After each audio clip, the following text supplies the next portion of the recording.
Hello and welcome to a very difficult time trial. How difficult? Well, let's just take a look at a few of my outtakes so you can understand that this is going to happen to you too. In fact, I would say I probably had several hundred mistakes like this. It's just part of the learning process. You got to be pushing the limits. Like there, I'm on the razor edge of the proper acceleration point.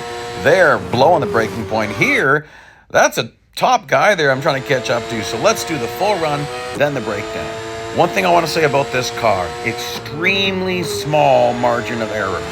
So if you stay on the gas a little bit too long, someone's going to just drive off on you if you're following someone's ghost. And if you're on it not long enough, you go flying off track. If your trajectory or your race line is wrong, you're going to go flying. So it takes a lot of time. And settings are a big thing with this car. Drop your steering sensitivity by at least 2 notches. I'd recommend 3. I can only drop it by 2 because I normally run 2. I have all of my assists off, and I would say don't use steering assist high here. If you need to use assists, steering assist low, because this section here, the bus stop, steering assist high will just ruin your race line. So I would say never use steering assist high except for speedways. That's another story. I also did a whole video on how to handle this car with tips and tricks, so I'll put a link up to that at the end of this video. Okay, so that's the full run. Now I'm gonna do freeze frames to the braking points. I'm on the razor edge of Group A. I'm hoping once they remove the hackers that'll get me into the money. I don't know. There's always gonna be some hackers, but not as many as you think necessarily. Okay, so I actually can't see this because I'm going so fast, but the roads merge right where I'm braking. Again, if you're not having my trajectory, my race line, it won't work. Here, I have no reference point for you. I'm doing it by feel. And you got to slow down enough so you can get on the gas just as you're going to be hitting that apex with your nose.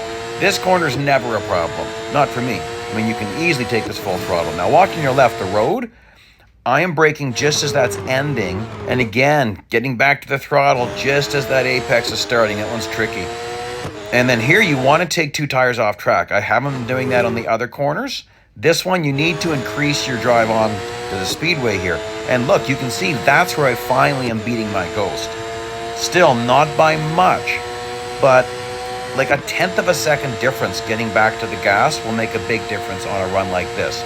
Now, I want to be braking just as I'm getting into the bus stop and then back to that gas pretty early and then hugging this double yellow line. Even that is difficult. I did have one run where I accidentally went under the double yellow, and then you might as well forget about it. And that's going to wrap things up. Now, if you want to follow a ghost, you can use mine. I'm currently in about 183rd place, or search by time, 0101078, and then you can challenge my ghost. Hit the 3 little dots, and then you can ghost challenge. Please like and subscribe. Here's the other McLaren handling video and some other stuff you might find interesting. Bye-bye.